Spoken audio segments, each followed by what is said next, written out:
Today I'm going to be going over a very high level overview of our customer portal. The thing is, you invite your customer to the portal. Once they have an account, they can go ahead and log in. The portal does have something new called Magic Links, where the customer can simply enter their email address and they will get emailed a link that will expire after a certain amount of time. And then they can use that link to get into the portal. Our traditional login is username and password. I do want to point out the Magic Links is optional. If you don't want to do that, you don't have to. So when the customer logs in, I do want to point out our portal is a real-time connection to Business Central. When they log in, they're going to see a couple different tabs here. The first one's called Open Invoices. This will show them all their open invoices. They can pay one or more of those open invoices with credit card or ACH. We can do convenience fees if paying by credit card. One of the new features you'll see on here is we actually have a document dispute feature. So maybe there's an issue with an invoice or they've got a question. The customer can simply enter, hey, I've got a question about the invoice, and that will be routed back to you and tracked inside of Business Central.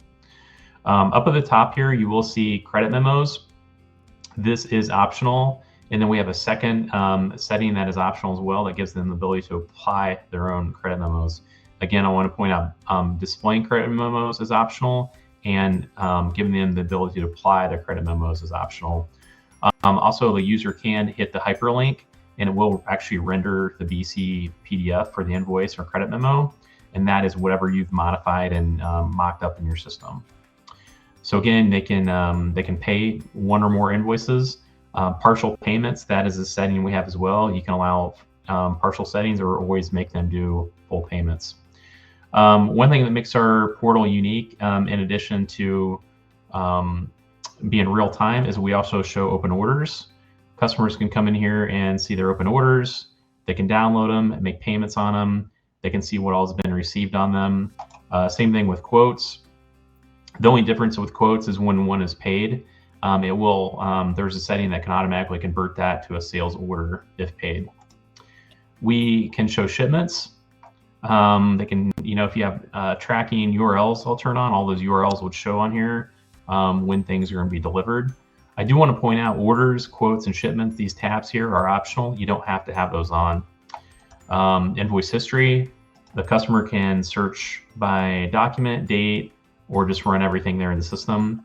I do want to point out we show all invoices just because if they don't pay with our portal, they will still show here. If someone pays by a check, as you can see here, the user will still show in history because it's the history of the customer account. Last thing with the portal is they can come in here and add payment methods, update payment methods, and remove payment methods to file. So given that, again, this is a very high level overview of the portal. If you have questions, just reach out to us and we'd be happy to schedule a one-on-one discovery demo for you.